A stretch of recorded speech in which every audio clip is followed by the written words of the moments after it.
Wise men say only fools rush in,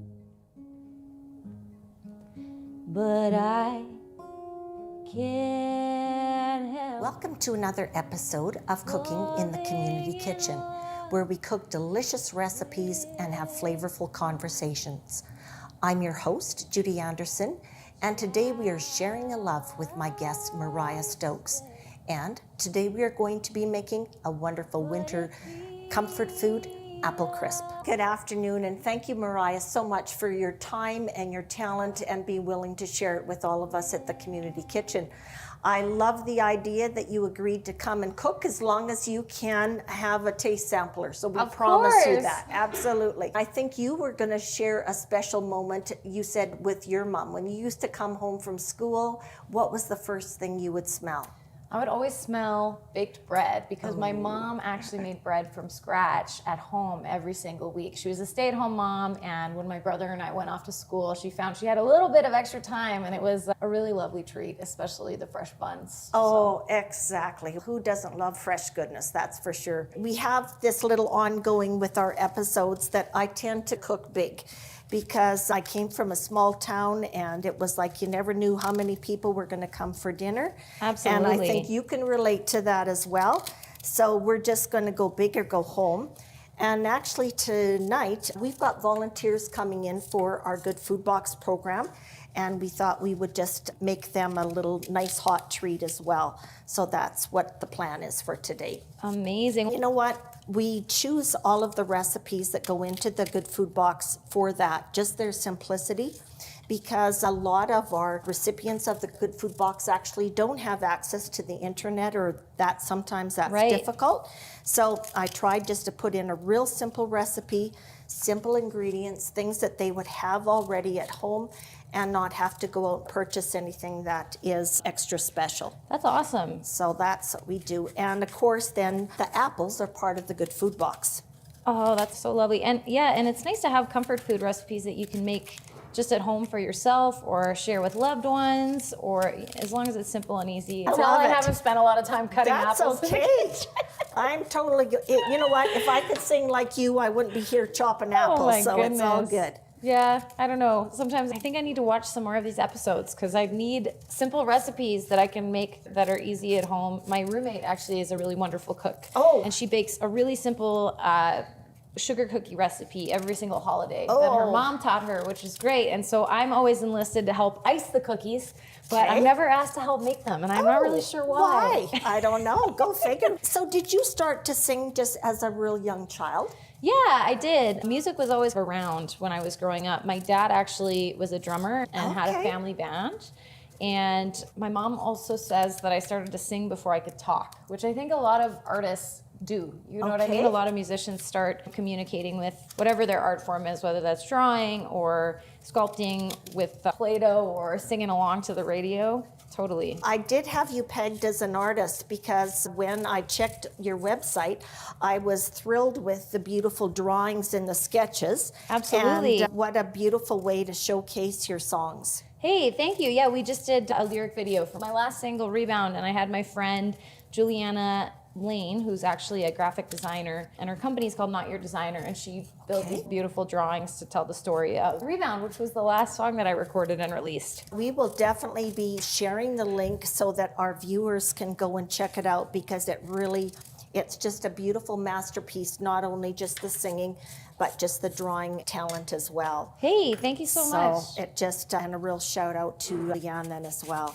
Yeah, of course. So yeah, tell me more about the Good Food Boxes that you guys are working on this year. The kitchen has actually been around for over 25 years, and the Good Food Box program has been being offered over 20. And so what's great is that we have 120 depots that are spread out over the city, as well as we've got depots in Canmore and down in Okotoks, out in Strathmore. And this gives easy access so that everybody can access a Good Food Box. And I think a lot of people don't really realize that is what we do, that we have such a broad base. Our Good Food Box sales are actually up over 62% over last year. And Wow. it's just, I think, awareness, and then just that wonderful thing that people don't have to go to the grocery store and shop as well. Yeah, especially right now when there are a lot of people that don't want to go to the grocery store and feel unsafe there. That's right. Really great to have that service. And that's what it is all about, right? Is just doing things that make us feel good, that we can share. There used to be a saying about that we would cook for the people we love. I love that. And then take the rest of them out to the restaurant. So I think that's what we're going to do. We're going to just share the love, cook for them. Yeah, my mom actually, when she was making bread from home, she used it just reminded me because you're kneading it. She never used a bread maker. She always did it by hand. But it was funny because she had to corner my grandma and actually write down the recipe for the bread, because it was similar to this, where she just didn't even use a recipe. She just had it all in her head, which is cool. It was all about when the dough felt right, that you didn't 100%. add any more flour or whatever, and I'm not that creative. So it's important to me to be able to follow the recipe a little bit. Absolutely. And we do shout out to H&W Produce because they donated the apples for us really today. Nice. And where are they located? They're just up on 32nd Avenue. They're both wholesale and retail. That's amazing. And so they are, like I say, one of our people that we purchased through for the Good Food Box.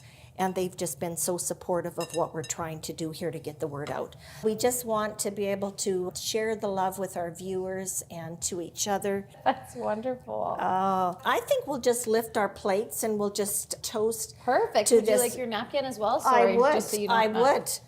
To comfort, food, and friendship and beautiful songs. Oh, Thank you so very much. Wonderful. Thank you so much for having me here today, Judy. You I are super so appreciate welcome. it. You are so welcome. I learned a lot. I've never, like I said, made a dessert like this, and it seems a lot easier than I thought. Perfect.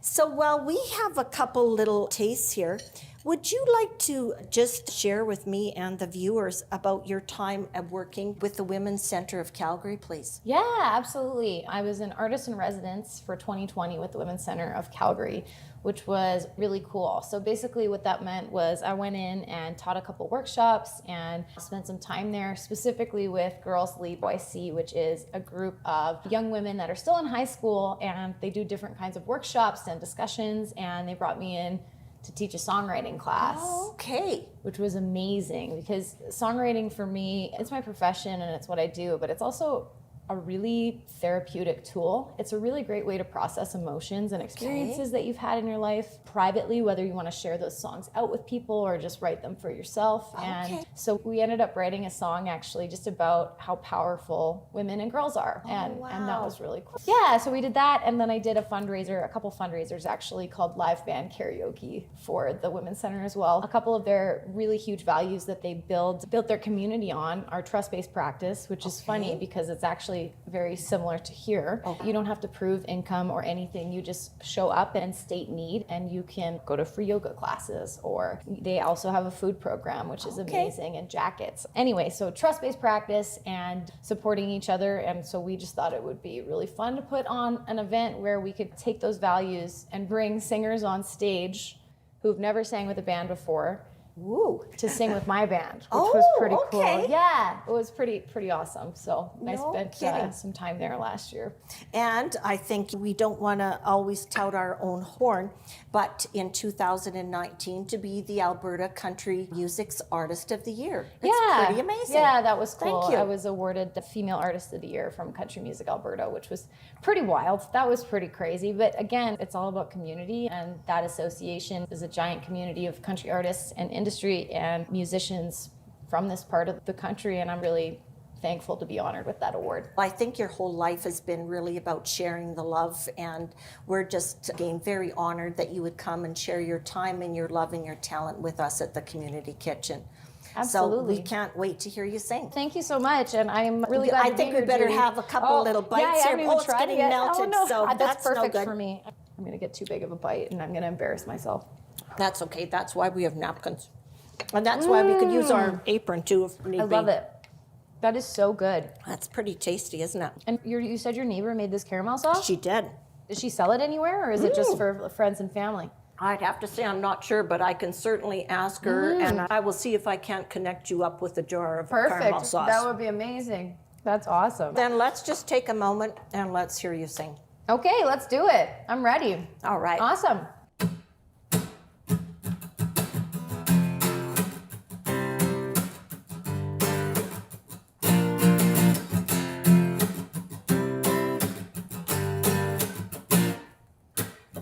Leather jacket, leaning on the bar with your slick back hair. Probably play guitar like your whiskey neat and your Marlboro Red. James Dean, back from the dead. Well, you're trouble, and I wanna know more. You're something I haven't been. I can see that you're wild. By your sideways smile, break my heart, baby. I dare you to try and break my heart, baby. Oh, 'cause I know what I want. So come on and do your worst tonight. I said, break my heart, baby. I wanna be on your body like that pin-up tattoo. You're not the kind of guy that I'm used to, but I could be a Bonnie and you could be Clyde. Take me to your Harley and let's ride. Well, I want you, but I'm not your honey. I'll give you a run for your money. Baby, you're bad news and I should probably beware, but I don't care. Break my heart, baby. I dare you to try and break my heart, baby. Oh, 'cause I know what I want. So come on and do your worst tonight. I said, break my heart, baby. You're bad, bold, beautiful, baby. That's what I like. Dangerous, devilish, then let's roll this joint so you can break my heart.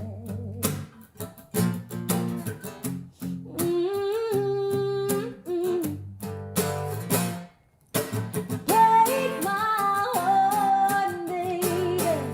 I dare you to try and break my heart, baby. Oh, 'cause I know what I want. So come on and do your worst tonight. I said, break my heart, baby.